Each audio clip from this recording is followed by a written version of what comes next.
ഈ മാധ്യമപ്രവർത്തകയും രാഹുൽ മാങ്കൂട്ടത്തിലും തമ്മിലുള്ള സംഭാഷണം പുറത്തു വരികയും അതിന് പേരിൽ വിചാരണ നടക്കുകയും ചെയ്യുന്നതിനൊക്കെ മുമ്പ് തന്നെ ഈ വിഷയത്തിൽ VD സതീശൻ മധ്യസ്ഥനായി പങ്കെടുത്തെന്നും ആ പെൺകുട്ടിയെ രാഹുലുമായി കല്യാണം കഴിപ്പിക്കാമെന്ന് ഈ പെൺകുട്ടിയുടെ അമ്മയ്ക്ക് VD സതീശൻ ഉറപ്പു നൽകി എന്നുമാണ് ഇപ്പോഴുള്ള റിപ്പോർട്ട്. ഈ പെൺകുട്ടിയുടെ അമ്മയുമായി VD സതീശൻ നടത്തിയ സംഭാഷണം ചിലരുടെ കൈകളിലുണ്ടത്രേ. അത് പുറത്തുവിടും എന്നതാണ് ഒരു ഭീഷണി.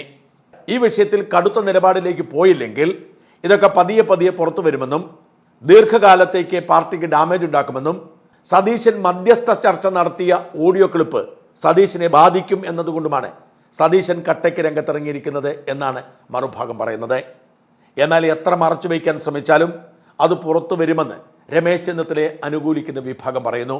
രമേശ് ചെന്നിത്തലയെയും VD സതീശനെയും അനുകൂലിക്കുന്ന വിഭാഗങ്ങൾ തമ്മിൽ അധികാരം ഉറപ്പിക്കുന്നതിന് വേണ്ടിയുള്ള വടംവലിയുടെ ഭാഗമായാണ് ഇപ്പോൾ ഇത്രയും കത്തി നിൽക്കുന്നത്.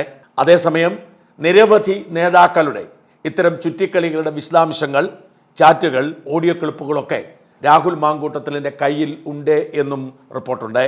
താൻ മാത്രം അങ്ങ് നശിക്കേണ്ട, തന്നെ തകർത്തിട്ടും ക്രെഡിബിലിറ്റി സംരക്ഷിക്കാൻ ഇറങ്ങുന്നവരും അനുഭവിക്കട്ടെ എന്ന നിലപാട് രാഹുൽ മാങ്കൂട്ടത്തിൽ എടുത്തിട്ടുണ്ടെന്നും നിരവധി പേരോടെ ഞാൻ തീർന്നാൽ അക്കൂട്ടത്തിൽ പലരെയും തീർക്കുമെന്ന് മുന്നറിയിപ്പ് നൽകിയിട്ടുണ്ടെന്നുമുള്ള വാർത്തകൾ പുറത്തു വരുന്നു.